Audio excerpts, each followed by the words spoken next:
po dito sa Mindanao ay multicab napa-extension namin yan Dahil nagkaroon nga ng pagkakataon na may limit na lamang yung taon nila na hindi na sila pwede.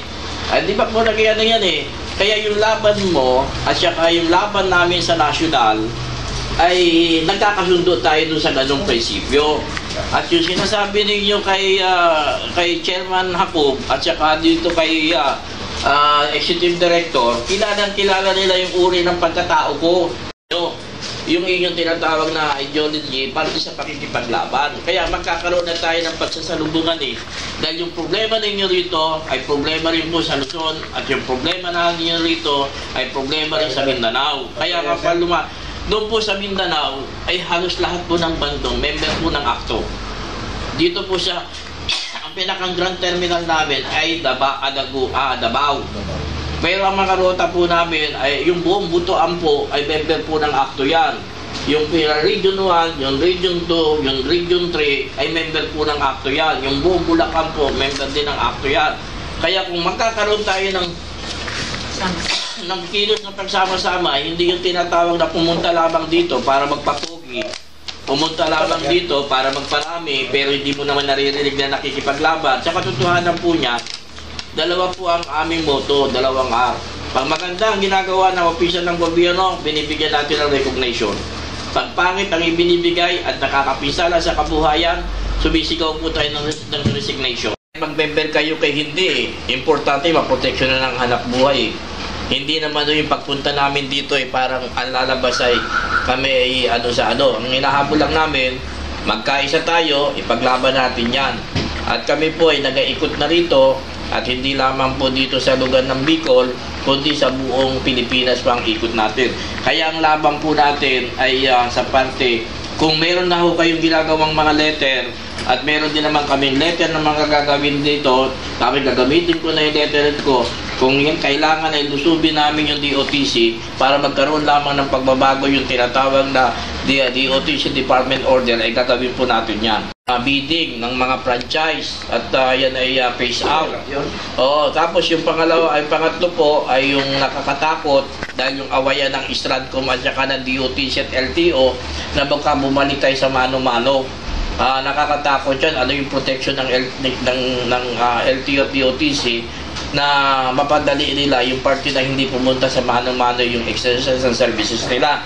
Yan po yung mga pagkilos. Yung sa amin po, hindi naman kami fixer Hindi naman kami katulad na nagpunta rito, napapangakuan kayo na kung sakali na halimbawa ay bibili ng photon May mga ganyang kilos lang naman si Magno Alam ko naman yung kara nun Alam mo, tagal ko na rin yan sa kilala. Kahit naman doon sa Bulacan, daming ninakaw nun Ako talaga kasi sir, ang gusto ko mag-fight Oo.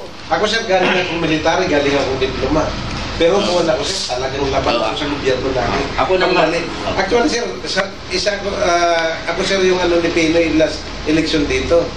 Binibigyan na, actually sir, nakahanay ako sa Directorate Department. Ngayon, nandyan yung pero hindi ako sir tumanggap whatsoever. Nagkataon kasing yung spiritual advisor ni Pinoy, si Father Arnold, ang mga spiritual advisor ni Pinoy, family friend ko. Na sa iyo, kung lumapit man sa iyo yung mga bata namin, ay nandun pa rin yung pagtulong namin na direkta rin sa mga kinakatawa namin. Kaya kung magkakasalubong tayong dalawa, mas matingkad. Kasi direkta rin naman ako kay Jacob Alam naman ni Jacob yung aking karakrus Alam din naman ni Mendoza yung diskarte ko Nakakapag-usap kami niyan At alam niya na ako ang pinakamaraming pinatanggal na opisyal ng gobyerno. Kikipaka. Parte doon sa kabuhayan ng ating kinakatawan. Ngayon, may mga ilan na rin po kami mga member dito sa lugar dito ay sasalubungin na lamang natin yung kasi pag tayo dalawa ang nagsasalita parang iisa lang tayo yung idea mo tsaka yung idea ko kaya madali tayo magsalubong dahil sa pure yung ating may nang isipan kung paano natin sila mapapantanggol diba? Walang iba pa man Kaya yun po, pwede tayo magsalubong kung pag-aralan din ninyo kami. Kami po, wala kaming membership wala ho kaming butaw, wala kaming monthly. Ang habol lamang po ng akto, magkaisa tayo para respetuhin tayo. Kaya yun sa atin, partner, bilang ikaw naman ay isa rin sa mga leader dito, ay isa lang ang prinsipyo natin. Gusto mo, magsama lang tayo sa issue. At kung ano tayo.